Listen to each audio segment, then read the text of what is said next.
এ কোন সত্যি উঠে এলো কথা অগ্নির সামনে। হ্যালো ভিউয়ার্স, কথার আগামী পর্বে আপনারা দেখবেন মাধব যক্ষিণী সে যে কথাকে ভয় দেখালেও কথা বুঝতে পারে এটা কোনো অপদেবতা নয়, নিশ্চয়ই কোনো মানুষ।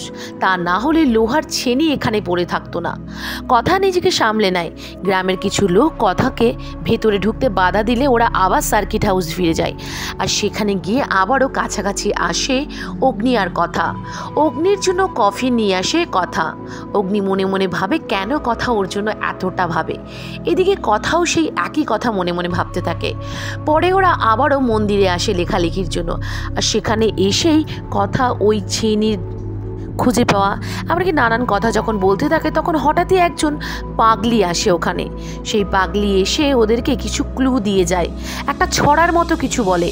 কথা মনে মনে ভাবে ওটা কি সত্যিই কোনো ক্লু ছিল নাকি শুধুই নিচুকি ছড়া ছিল, আর কেনই বা সে মরার কথা বলল।